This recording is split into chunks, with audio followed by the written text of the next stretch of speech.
hace al hombre. Uy, los muchachos de Conectados no los mandaron con Cristina. Las chicas, chicos que están de Conectados, vayan con Cristina, síganla.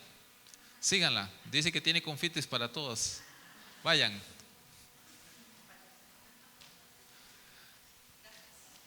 Con gusto. Permítame leerles una frase de un autor que dice: la oración hace al hombre, la oración hace al predicador, la oración hace al pastor. Y yo le agrego: la oración hace al cristiano. Vamos a iniciar hoy una serie que tiene como énfasis servicio. ¿Qué es servir? ¿Qué significa que los creyentes deben servir? ¿Cómo se hace toda la parte de servicio? ¿Y cuáles son elementos esenciales que debemos tener? Yo voy a arrancar con la oración para servir en ese sentido. Quiero contarles una historia real, y cuando se las cuente me gustaría que usted se pusiera en los zapatos de estos hermanos. Esto pasó en Pakistán. En Pakistán hay unos hermanos contrabandistas de Biblias. En Pakistán es prohibido tener Biblias. No se puede vender Biblias, no se puede tener Biblias. Así que los hermanos contrabandean Biblias.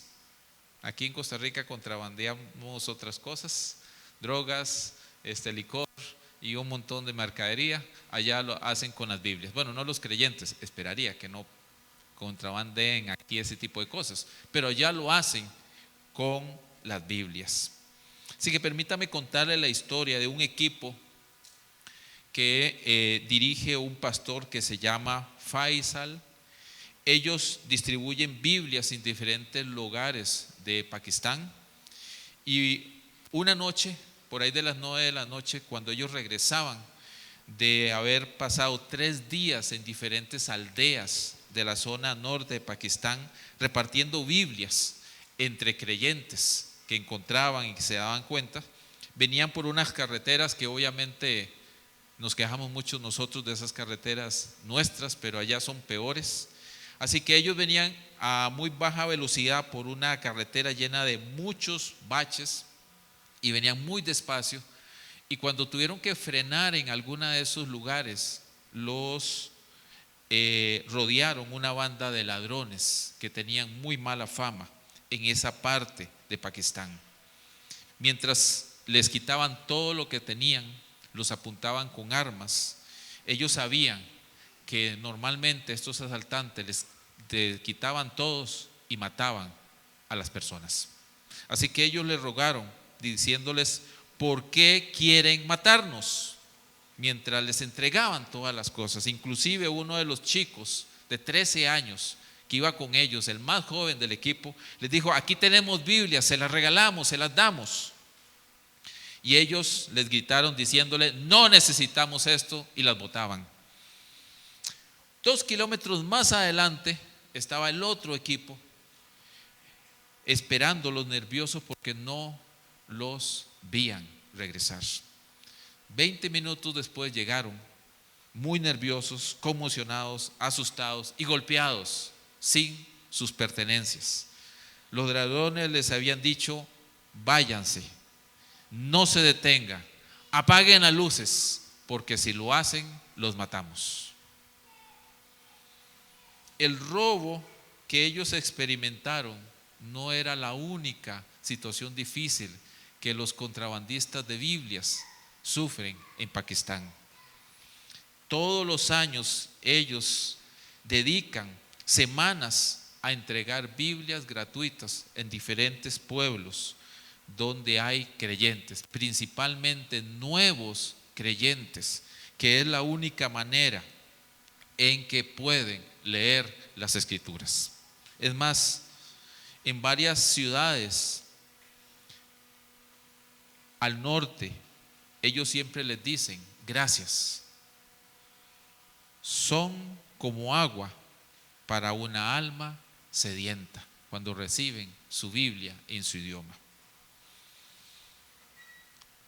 ¿Qué haría usted si hubiera sido uno de ellos y sufre esa experiencia? ¿Cómo ora? ¿O cómo hubiera orado después de pasar una experiencia de estas tan complicada? Están sirviendo al Señor, están entregando Biblias y a pesar de eso sufren una situación como esta. ¿Cómo oramos en medio de situaciones difíciles? ¿Cómo levantamos nuestra voz al Señor para orar?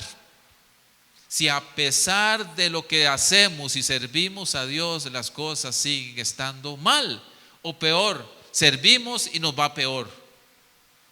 ¿Cómo se ora en medio de situaciones de persecución? Hemos dicho que la forma de orar plantea nuestra forma de ver a Dios. Nuestra forma de orar determina cuál es la forma como vemos el servicio a Dios. En el pasaje que se nos narra en el Evangelio en Hechos 4, es una oración extraordinaria, pero esa oración tiene una razón de ser. Esa oración tiene un contexto. Esa oración sale de un momento muy particular y no puedo pasar a ver esa oración y cómo orar en medio del servicio sin antes ver la razón por la cual esa oración salió. Esa oración no salió porque quisieron orar. Hay un motivo por el cual esa oración sale. Y permítame regresar unos capítulos atrás y tratar de narrarles rápidamente el contexto de esa oración para que sepan de dónde sale y por qué razón oraron como oraron. Y espero al final, mis queridos hermanos, nos ayude a ubicarnos en nuestra realidad y a partir de eso aprender a orar en medio de lo que estamos viviendo. Permítame irme hasta el capítulo 3 del libro de Hechos y narrarles. Usted tiene su Biblia ahí, puede seguir la lectura, pero yo le voy a narrar porque no quiero leer por asuntos de tiempo, pero sí narrarles. Primero, en el capítulo 3 se nos narra que Pedro y Juan van al templo a orar a la hora novena. Eso es más o menos las 3 de la tarde. Y se encuentran a un hombre cojo de nacimiento que está ahí pidiendo limosna. Ellos le dicen: no tenemos oro, no tenemos plata, pero lo que tenemos te damos. En el nombre de Jesús, sé sano. Y lo toma Pedro de la mano y lo levanta. Y el hombre es sanado. Y entra con ellos al templo a adorar al Señor. Maravilloso. Ellos iban a adorar al Señor. Así que ya este hombre deja de pedir limosna para entrar al templo, porque los cojos no pueden entrar al templo. No sé si usted sabía eso. No pueden. Según la ley, ellos no podían entrar al templo. O la tradición, no podían. Así que ellos se quedaban afuera pidiendo limosna. Aparte que no podían trabajar, eran básicamente de condiciones muy bajas y humildes. Pero ya no es cojo, así que entra al templo a adorar al Señor. Y en ese momento todos los que están ahí reunidos entran en asombro. Claro, 40 años desde su nacimiento, siempre lo han conocido como el que se sienta a la puerta ahí al frente a pedir limosna. Ya no pide limosna y entra al templo. Claro que hay un gran alboroto de asombro. Y es ahí donde Pedro se levanta y da su segundo discurso, por cierto, en el pórtico de Salomón, y muy claramente declara la razón de ese milagro y dice: ¿por qué se asombran? Ese hombre ha sido sanado no por mí, sino por Jesús de Nazaret, a quienes ustedes mataron, pero Dios lo resucitó, y con ese mismo poder este hombre acaba de ser sanado. Se tira uno de esos discursos que, wow, extraordinariamente pide que se arrepientan, que se vuelvan a Dios. 5,000 personas siguen al Señor Jesucristo. Wow, eso está en el capítulo 4, verso 4. Cualquiera diría: éxito, maravilloso, qué poder de Dios. Y aparecen los líderes religiosos, molestos, indignados. Los agarran y los echan a la cárcel. Mis queridos hermanos, a mí me da curiosidad, porque este hombre, de estar cojo pidiendo limosna a ser sanado, terminó en la cárcel. Terminó en la cárcel. Yo no sé qué pensaría este hombre, si que era mejor, si estar cojo pero fuera de prisión, o estar en prisión pero poder caminar. Dios lo sanó y los líderes religiosos lo metieron en la cárcel con Pedro y Juan, que Juan solo y Pedro solo iban a orar al templo, nada más, es todo lo que iban a hacer. Y usted puede seguir leyendo ahí, ya en el capítulo 4, que los mandan, y hasta el día siguiente, o sea, pasaron toda la noche en la cárcel. ¿Por qué razón? Al día siguiente se reúnen en el concilio, eso está en capítulo 4, verso 3 en adelante, y los vuelven a confrontar y les dicen: no hablen en el nombre de Jesús. Está prohibido que ustedes hablen en ese nombre. Y Pedro los confronta y les dice: ustedes juzguen si hemos de obedecer a Dios o a ustedes, pero nosotros no vamos a dejar de decir lo que hemos visto y lo que hemos oído. Así que ellos los amenazan y les dicen: los vamos a dejar libres, pero están amenazados. No prediquen, no hablen, no digan nada en el nombre de esa persona. Ahí termina el versículo 22 del capítulo 4.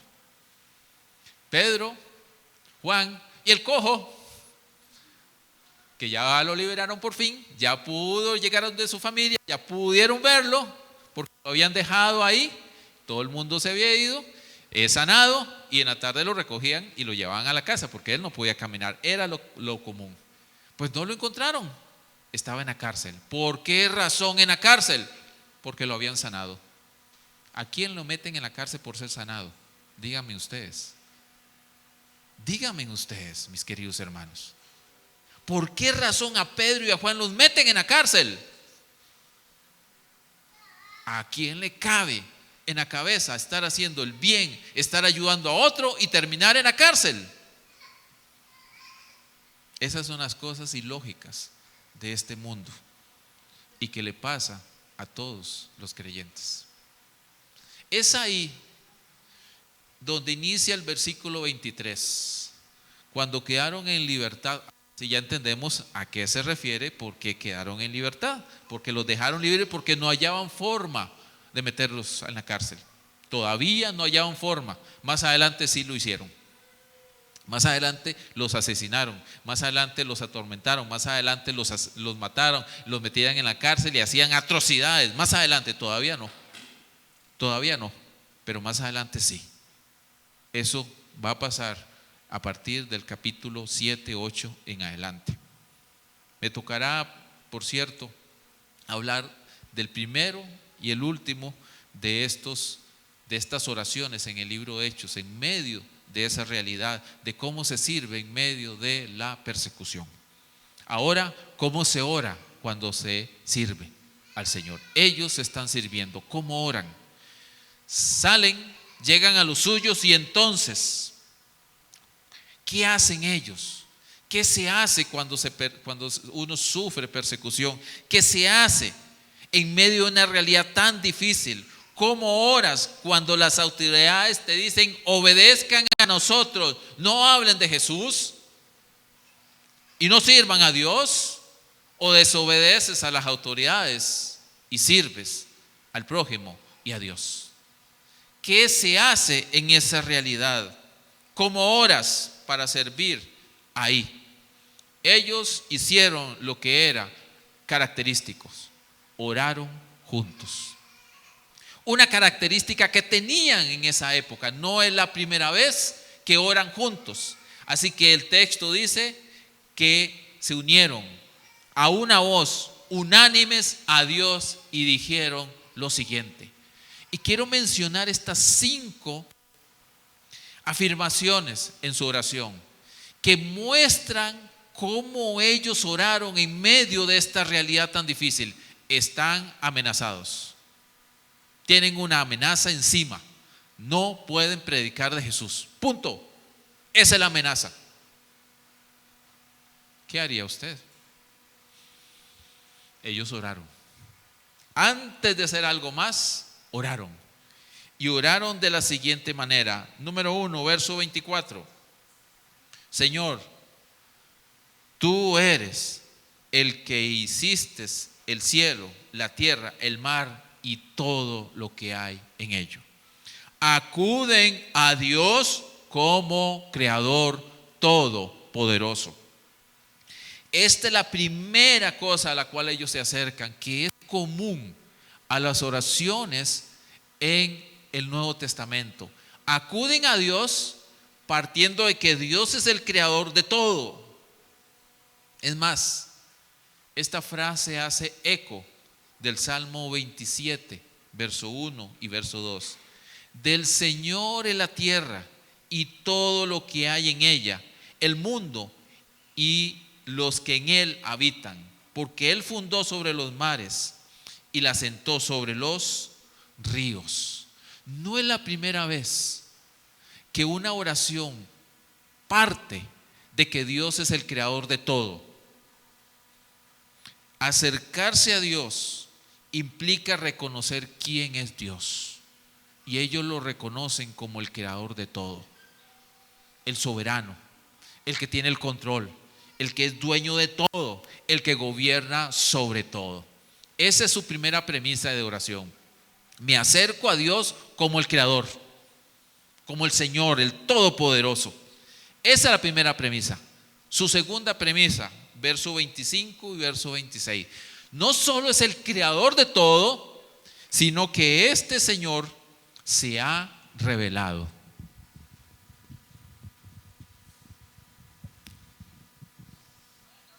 Se ha mostrado. No se ha quedado creando solamente, sino se ha revelado, se ha mostrado. Y es por eso que dicen, Él es el mismo que por su espíritu y por boca de nuestro padre David, su siervo, dijo. No David, sino que Dios usó a David para decir esto. Ese es el Salmo 2, por cierto. Noten que en el libro de Hechos hay una constante repetición de los salmos, muchas veces. Pareciera ser, eso hace unos domingos anterior que hablé sobre la oración en el capítulo 1, que se mencionan varios salmos. Aquí vuelven a salir los salmos. El primero es un eco del Salmo 27, pero no es el único, hay más. Y aquí hay un registro de un salmo, el Salmo 2. El salmo más citado en el Nuevo Testamento, el Salmo 2. Es el más citado, de todos los salmos es el más citado en el Nuevo Testamento. Y ellos lo toman como base de su oración. Casi le dicen, Señor, tú dijiste esto. Tú te revelaste, tú te mostraste, tú abriste tu boca y hablaste a nuestro pueblo. Tú dijiste esto. ¿Por qué se enfurecieron los gentiles en esta versión? Los pueblos en otra versión, las naciones en otra versión. Y hay algunos que dicen todavía más, aquellos pueblos que están en tu contra. ¿Por qué se enfurecen los gentiles? Y los pueblos traman cosas vanas. Se enfrentaron los reyes de la tierra y los gobernantes se juntaron a una contra el Señor y contra tú. Esta versión dice ungido, Cristo en este caso. Todos estos textos que vienen del Salmo 2, y yo le animo a leer el Salmo 2. El Salmo 2 es un salmo que tiene una profunda connotación mesiánica. Los habitantes de esa época consideraban el Salmo 2 como un salmo referido al Mesías prometido. Así que los cristianos de ese momento sabían muy bien qué significaba. lo entendían perfectamente y sabían que Cristo cumplía perfectamente este salmo. Así que ellos están hablándole a Dios, que se ha revelado, se ha mostrado y ha dirigido su voluntad perfecta. Ellos no le están hablando a un Dios que está aislado, que está fuera. No, es un Dios que se ha mostrado y ha revelado su palabra. Así que ellos afirman su creencia en que Dios se ha revelado en las Escrituras y empiezan a hacer su alegato a Dios. Empiezan a hablarle a Dios, empiezan a decirle a Dios basado en qué, en lo que Él mismo ha dicho. En las Escrituras, David escribió que contra el ungido se iban a levantar, contra el ungido del Señor se iban a rebelar. Señor, tú lo dijiste. Observen, mis queridos hermanos, su primera premisa es Dios es el creador. Su segunda premisa es Dios, tú te has revelado, tú nos has hablado. ¿Y dónde? En las Escrituras. Su tercera premisa es porque en verdad, interpretando el Salmo, ellos dicen, esto que se escribe en el Salmo, esto que se dice en el Salmo, pasó. ¿Dónde pasó? Bueno, pasó aquí en esta ciudad, por cierto.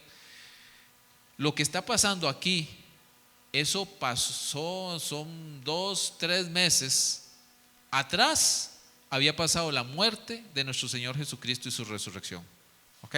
1, 2, 3, 4 meses, una cosa así. O sea, no ha pasado años, han pasado meses. ¿Entendido? O sea, que está muy fresquito lo que está pasando. Los que los amenazaron fueron los mismos que mandaron a Jesús a la cruz. Fue el mismo concilio. Si usted ve los nombres, se va a los evangelios y van a ver los mismos nombres. Ahí son los mismos. Todavía esa gente no ha cambiado, son los mismos. ¿Ok? Así que entonces ellos dicen, bueno, esto pasó. Aquí en Jerusalén se reunió Herodes, Poncio Pilato, los gentiles, el pueblo de Israel contra tu santo ungido, verso 27 y 28, para hacer cuanto tu mano y tu propósito habían predestinado que sucediera. En otras palabras,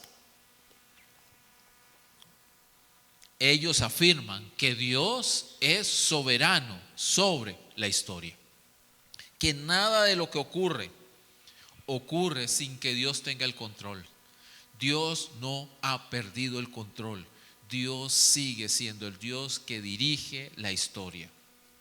Usa una palabra que nos causa demasiados conflictos. Dios ha predestinado que sucediera. O sea, Jesús fue a la cruz. ¿Por qué razón? Porque los pecadores de esa ciudad lo mandaron a la cruz. Sí. Porque fue el designio soberano de Dios. Sí. Las dos cosas. Las dos cosas. ¿Cómo funciona ese asunto, mis queridos hermanos? Nos meteríamos aquí en un dilema de todos los que pueden haber y al fin no llegaríamos a nada. Porque ¿cómo entender que la peor atrocidad que se ha hecho en la historia, mandar al único justo, sin pecado, sin haber cometido ni un solo crimen, a morir como un criminal?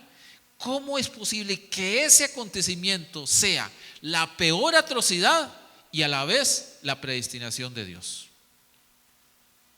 ¿Cómo es posible que eso sea así? Uno, es posible porque muestra lo horrible, lo escandaloso, lo peor de lo que es tu pecado y tu vida, que ameritó que Él muriera así. Es posible por tu culpa y por mi culpa. No solo por Pilato, no solo por Herodes, no solo por los gentiles y no solo por ese pueblo. Es que usted y yo también somos partícipes de esa atrocidad por nuestros pecados.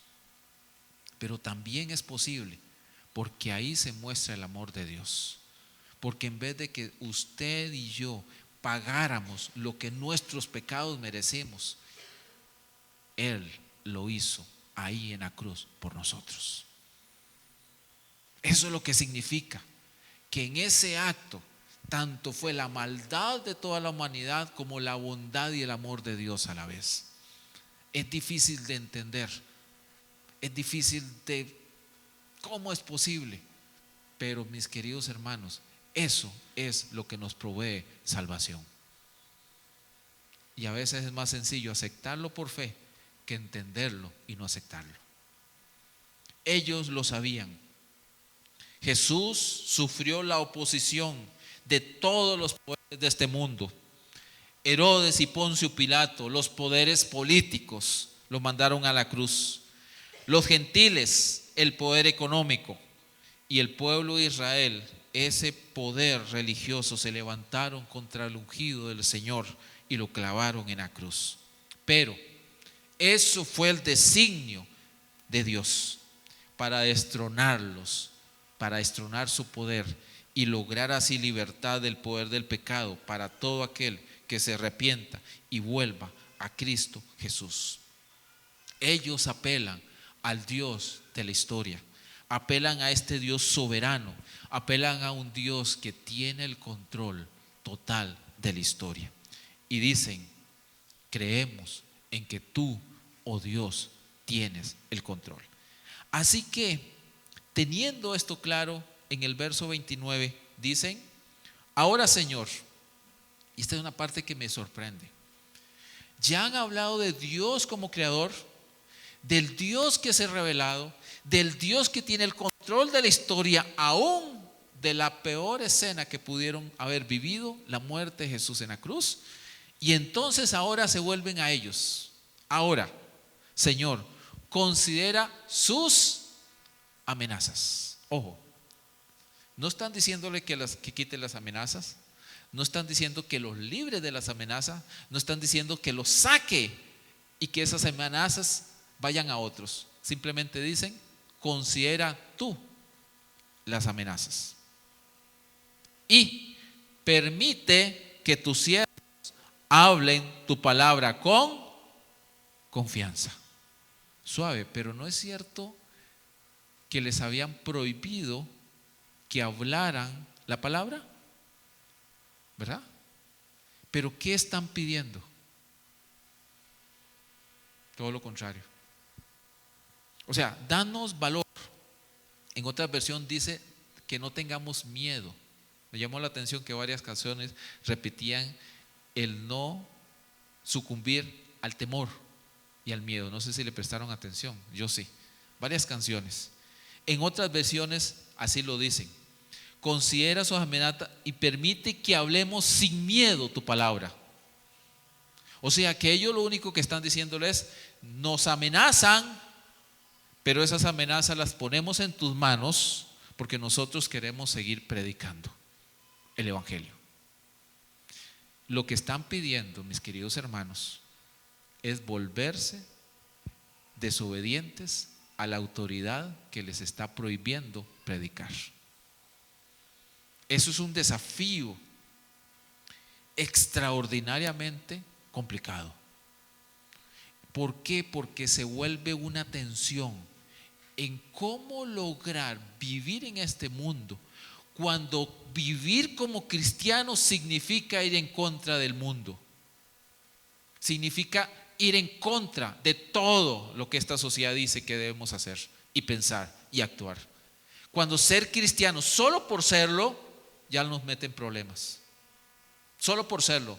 No estamos diciendo que confrontemos a alguien, no, simplemente el solo ser cristiano nos mete en problemas. ¿Por qué? Porque no pensamos igual a otros o al mundo, porque no actuamos como otros dicen que debemos actuar y porque no hacemos las cosas como ellos dicen que debemos hacerlas. No pensamos como esta sociedad y eso significa problemas. Servir como Dios nos pide que sirvamos nos mete en problemas. Si usted quiere tener problemas con Dios, sirva. Y eso implica problemas, mis queridos hermanos. No puedo decirlo de otra manera. Estamos viviendo en la época donde ser cristiano implica tener problemas. ¿Por qué? Porque las demandas del mundo para con nosotros como creyentes implica que renunciemos a pensar y creer como la Biblia nos dice que hagamos. Nos están forzando a no creer que la familia debe ser un hombre y una mujer, a que puede ser cualquier cosa. Nos están forzando a decir que si usted está en contra de eso, usted puede ir hasta la cárcel. Hay lugares en el mundo donde sí hay creyentes que se niegan a hacer algo y le dicen, eso es discriminación, por lo tanto usted va a ir a la cárcel. Sí, sí está pasando. A nosotros todavía no nos ha llegado, pero sí está pasando en otras latitudes. Simplemente el hecho de ser creyente automáticamente implica ser problemas. Aquí ellos están diciendo, Señor, danos valentía para predicar tu palabra. Danos valentía para predicar tu palabra.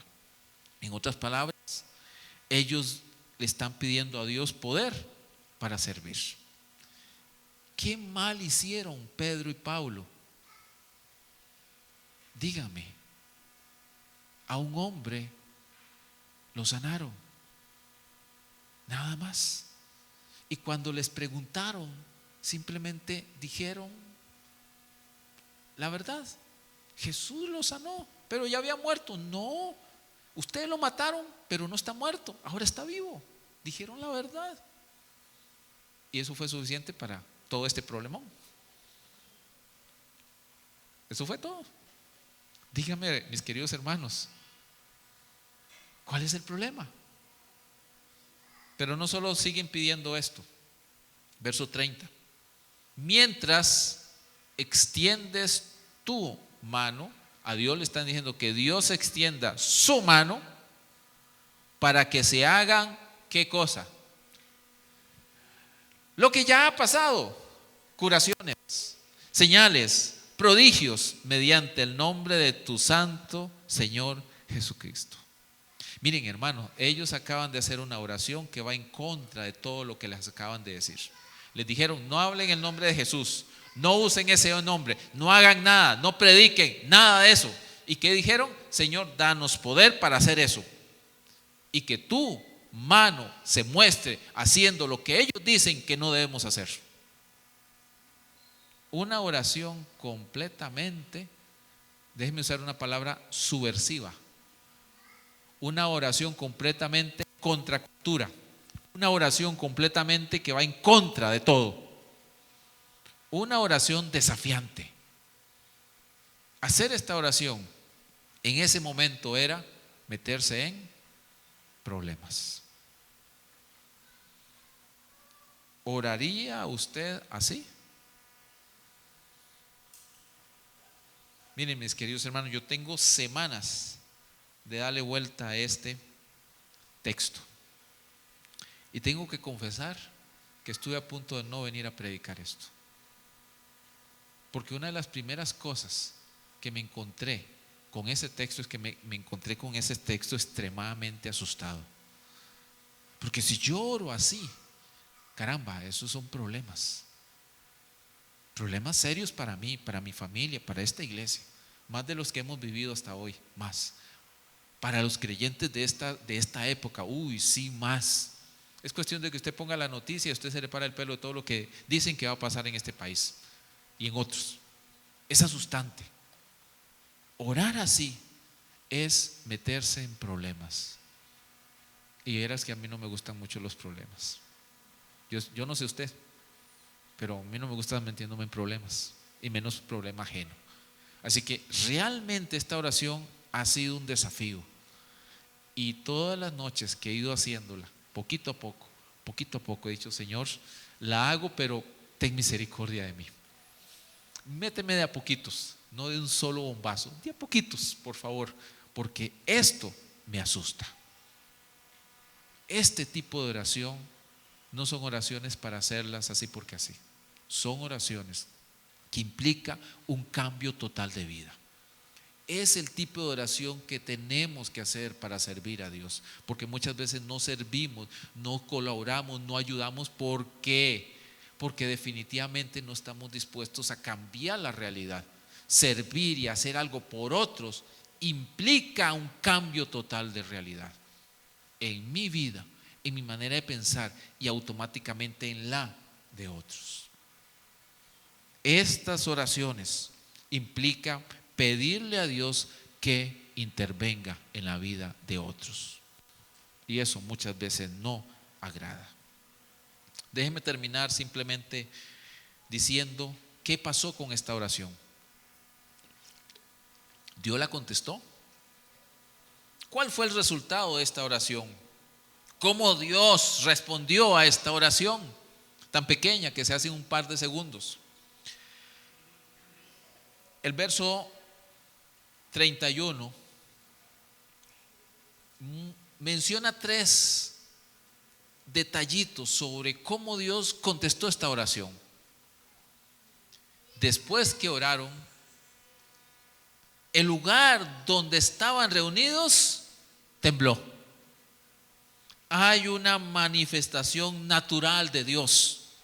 No es la única manera donde Dios aparece y el lugar tiembla. Dios se manifestó físicamente, indicando que Él está en la eternidad, pero no está ahí y no le importa nada de lo que pasa en esta realidad. Él viene y se mete en esta realidad, toca esta realidad natural y la estremece. En ese sentido, el lugar tembló. No sé si a usted le tiene miedo a los temblores o le asustan cuando se le mueve un poquito la silla donde está sentado, o la mesa o la cama. Pero imagínese estar orando y que ese lugar se estremezca, indicando la presencia de Dios. Por lo menos nunca he experimentado algo así. No le tengo tanto miedo a los temblores, pero es extraordinario saber que Dios no está allá en la lejanía de la eternidad, sino que está aquí con nosotros. Aunque no espero que tiemble físicamente, sí espero percibirlo a Él en medio de nosotros. Pero no solo ahí. Y fueron llenos del Espíritu Santo. Una confirmación sobrenatural de que Dios estaba no solo con ellos, sino que estaba en ellos. Esta es una segunda manifestación del poder del Espíritu viniendo sobre la iglesia, viniendo sobre la comunidad del pueblo de Dios, viniendo con poder y llenándolos. Y dice, y hablaron la palabra de Dios con valor, con valentía, sin miedo. Lo que pedían, eso era lo que pedían ellos: hablar la palabra, predicar y anunciar sin que hubiera temor ni miedo. El temor paraliza, el temor impide, el temor hace atrocidades. Que el Señor no nos permita vivir en temor, sino nos permita valentía para vivir el Evangelio. Déjeme leer lo que dice el verso 32. Y la multitud, en sus versiones dice la congregación. La palabra ahí significa un montón de gente, una gran multitud de gente. De los que creyeron, eran de un corazón y un alma. Esa frase es la evidencia de la oración. Ellos oraron unánimes. Aquí se ve la unanimidad en un corazón y en un alma. O sea, eran uno completamente. Ninguno decía ser suyo lo que poseía, sino que todas las cosas eran de común. Y con gran poder los apóstoles daban testimonio de la resurrección de Jesucristo, y había abundancia de gracia sobre todos ellos. Extraordinario. Ojalá hubiera durado todo el libro de Hechos así, pero no duró así. Más adelante vamos a ver que ellos seguían así, pero el mundo forzó con persecución y atrocidades para con ellos. Hagamos un alto y preguntémonos, ¿qué aprendiste? ¿Qué desafíos te tienen para ti esta oración? ¿Qué puedes practicar con ella? ¿Qué te ha hablado Dios? Las oraciones tienen el desafío de cambiarnos. Si queremos servir al Señor en el área donde sirvamos, si queremos que Dios nos use donde Él quiere que nos use, si anhelamos hacer más de lo que hasta ahora hemos hecho, si de una u otra manera no lo tengo tan claro cuál será mi don, mi habilidad, o donde Dios quiere que sirva, o ayude, o colabore, como usted quiera llamarle, uno de los primeros desafíos es a orar. Pero no es una oración de yo, es una oración en común acuerdo. O sea, una oración en común acuerdo es que yo debo orar: Señor, ¿dónde quieres que yo sirva? Pero inmediatamente debo ver al hermano, a la hermana. Es decir, sí, Señor, pero también ¿dónde tú quieres que Wilson sirva? ¿Dónde quieres que tú, Señor, sirva el hermano, la hermana? O sea, vuelvo a ver al otro, no solo a mí. Esa es una oración en unidad. Que oro por mí para servir al Señor, pero también oro por el hermano. ¿Por qué? Porque no es un asunto de yo, es un asunto de nosotros también. El servicio es para el otro, implica la oración hacia el otro, y que el otro hermano también tenga claro y esté desarrollándose y esté sirviendo al Señor. No es suficiente con yo ya sé dónde debo servir. Aleluya. No. Sí, yo ya lo tengo claro, pero ¿cómo oro por el otro? Por mi hermano, por mi hermana, para que también sirva. Si hay un desafío en esta oración, que no es una oración de una persona, es una oración de una comunidad que alzó unánime la voz a Dios, es por servir con poder a Dios y al prójimo. No como individuos, sino como comunidad. Esta es una oración comunitaria. Y como oración comunitaria no se puede cerrar orando solo yo. Así que pongámonos de pie y vamos a orar. Pero mis queridos hermanos, no ore por usted. Ahorita le pido por favor que no ore por usted, que ore por otro. No yéndose a la par de la persona, no, sino pónganse de pie y piensen en un hermano. Tal vez usted no sabe cómo se llama. Sí, yo hay algunos de aquí que no soy tan bueno para los nombres y siempre se me dan los nombres, pero no las caras. Pero yo le pido que observe a un hermano, a una hermana y ore este ratito, dedíquelo a orar por esa persona. Por esa persona que usted vuelve a ver y voy a orar por esta persona. Tal vez usted no sabe el nombre, no importa, usted ya lo vio ahí, usted vio el color de la camisa, usted ya lo vio ahí en la cara, ya usted vio.